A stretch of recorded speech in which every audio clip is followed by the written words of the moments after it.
సాధారణంగా ప్రపంచంలో ఎక్కడ యుద్ధం జరిగినా లేదా రాజకీయ అస్థిరత ఏర్పడినా పెట్టుబడిదారులు సురక్షితమైన మార్గంగా భావించే బంగారం, వెండి వైపు మొగ్గు చూపుతారు.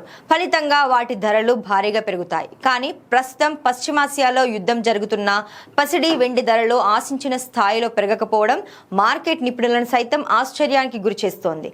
అసలు దీని వెనుక ఉన్న ఆర్థిక సమీకరణ ఏంటి?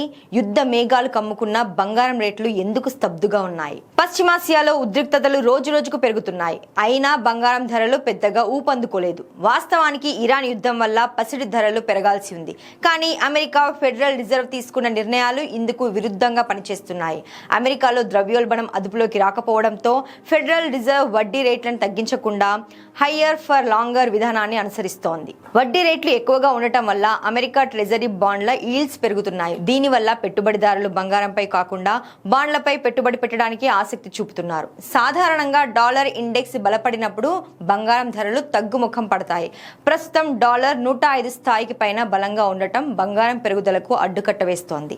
వెండి విషయానికి వస్తే పారిశ్రామిక అవసరాల కోసం వెండికి డిమాండ్ ఉన్నప్పటికీ చైనా వంటి పెద్ద దేశాల్లో మ్యానుఫ్యాక్చరింగ్ సెక్టార్ మందగించడం ధరలపై ప్రభావం చూపుతుంది. ఏప్రిల్ మొదటి వారంలో అంతర్జాతీయ మార్కెట్లో బంగారం ఔన్స్ కు $2,300 నుంచి $2,350 మధ్య ఊగిసలాడుతోంది. వెండి 27 నుంచి $28 దగ్గర నిలిచిపోయింది. యుద్ధ భయం కంటే అమెరికా ఆర్థిక గణాంకాలే ధరలను శాసిస్తున్నాయి. మరోవైపు సెంట్రల్ బ్యాంకులు, ముఖ్యంగా చైనా పీపుల్స్ బ్యాంక్ తన గోల్డ్ రిజర్వ్స్ కొనుగోళ్లను కాస్త తగ్గించింది. గత కొన్ని నెలలుగా వరుసగా బంగారం కొనుగోలు చేసిన బ్యాంకులు ఇప్పుడు ధరల గరిష్ట స్థాయిలో ఉండటంతో వేచి చూసే ధోరణిని అవలంబిస్తున్నాయి.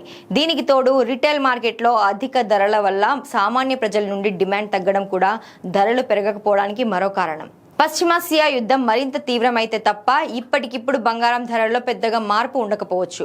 వడ్డీ రేట్ల తగ్గింపుపై అమెరికా ఫెడ్ ఇచ్చే స్పష్టతను బట్టే రాబోయే రోజుల్లో పసిడి పయనం ఆధారపడి ఉంటుంది. కాబట్టి ఇన్వెస్టర్లు గ్లోబల్ క్యూస్ గా గమనిస్తూ అడుగులు వేయడం ఉత్తమం.